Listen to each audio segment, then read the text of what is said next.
My dad casually told me I wasn't invited to Thanksgiving, so I replied and canceled their heating after they took my $6,000. Hey Reddit, I never thought my family could get this messed up.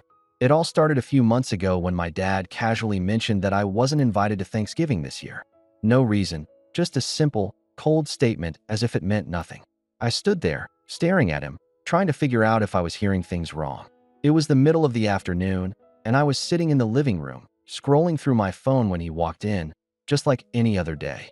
He looked tired, as usual, his worn-out flannel shirt hanging loosely over his broad frame. He glanced at me, then continued, barely looking up. "You're not invited to Thanksgiving this year," he said, almost as if it were just another fact of life. No emotion behind it at all. I blinked in disbelief. I couldn't process the words at first. It wasn't like we were ever close, but Thanksgiving was one of those things, right? The family meal, everyone gathering around, pretending to care about each other for a few hours. So why would he say that? And why so suddenly? I let out a shaky laugh, half because I was confused and half because I was stunned by his nonchalant tone. "What?" I finally managed to ask, trying to catch my breath. "Why?" He just shrugged, not even bothering to explain. "They don't expect your $6,000 this year." That was all he said. The last part was the kicker. His words were like a slap in the face. See, I had loaned my dad $6,000 a few months ago. It was supposed to be for some emergency repairs around the house. The house had been falling apart for years. Plumbing issues, leaky roof, you name it. I didn't mind helping, even though it was a big chunk of my savings at the time. But the truth was, I had been starting to regret that decision more and more as time passed. The repairs? They never happened. Instead, I found out later that the money had been spent elsewhere, on things I wasn't told about. Things like new electronics for the house, upgrades to his truck, and, worst of all, random purchases that made no sense. I wasn't even mad at the fact he spent it all without telling me. What hurt was the betrayal of it all. I had trusted him, and now, after months of asking for my money back, he had the nerve to tell me I wasn't even welcome at Thanksgiving because of money I'd practically thrown away. That was it. I was done. I didn't know exactly how, but I knew I had to make him feel the same way I did. Betrayed, frustrated, and angry. So I decided to hit him where it hurt. That night, after the conversation, I made a call. A simple one. I didn't even give it a second thought. The guy who came over to my dad's place to check the heating system was a friend of mine.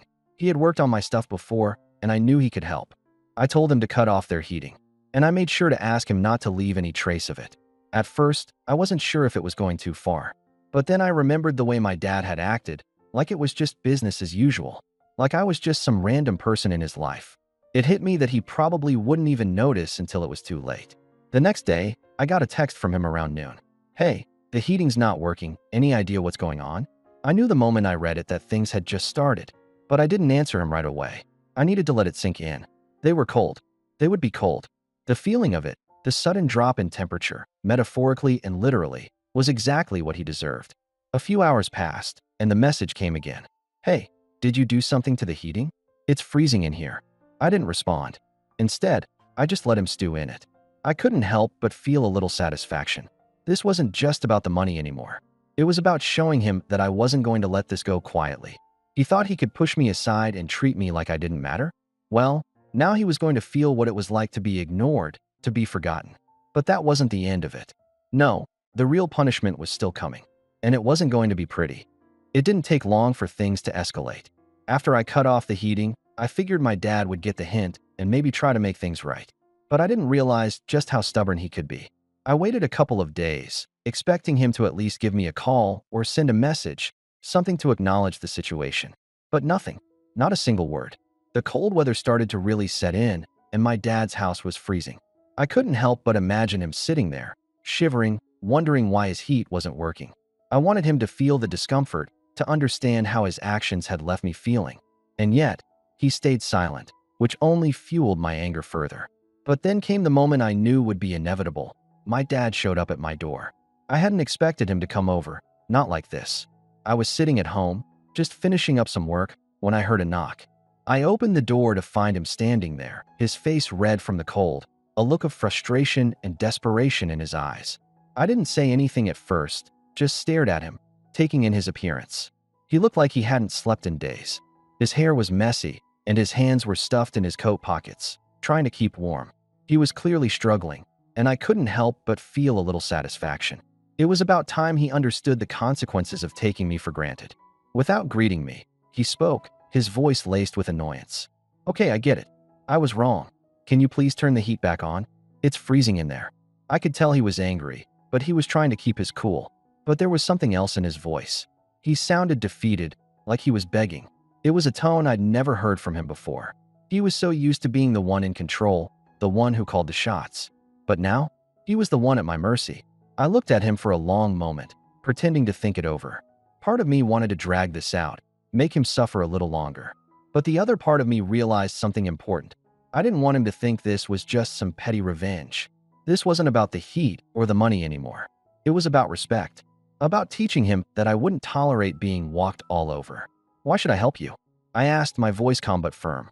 You took my $6,000 without any explanation, without even telling me what it was for. You lied, and you expect me to just fix your problems like nothing happened? He looked down, guilt washing over him for the first time. I could see the regret in his eyes, but it wasn't enough. Not after everything. I didn't mean for it to go like this, he muttered, his voice lower now, almost pleading. I was trying to fix things, the house, everything. I was stressed and I thought I could handle it. I was wrong. I know that now. I waited, letting the silence hang in the air. He was trying to apologize, but it felt hollow. The damage had been done, and I wasn't sure I could ever fully trust him again. After a long pause, I finally spoke. You'll get the heating back on, but I need something from you first. He looked up, confused. What do you mean? I want my money back, I said, locking eyes with him. I don't care how you do it, but I need that $6,000. And I need it now. No more excuses. No more lies. He stood there for a moment, processing what I said. I could see him wrestling with his pride, trying to figure out what to say, but I wasn't backing down. I wasn't going to let him manipulate me anymore. Finally, he nodded, though reluctantly. I'll find a way, he said quietly, his voice almost a whisper. But you have to understand, things aren't the same anymore. We've got to work through this, but I'll make it right. I didn't answer him right away. Instead, I turned and walked back into the house, leaving the door open behind me. He followed me inside, standing awkwardly by the threshold. I didn't care. The heat wouldn't come back on until I knew he was serious about making things right. It wasn't about the money anymore. It was about the principle. My dad had crossed a line, and while he was starting to realize it, I wasn't sure I could ever truly forgive him. As I stood there, looking out the window at the snow beginning to fall, I knew one thing for sure. Things between us would never be the same again.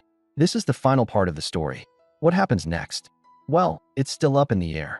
But sometimes, you don't get closure. You just get to move on.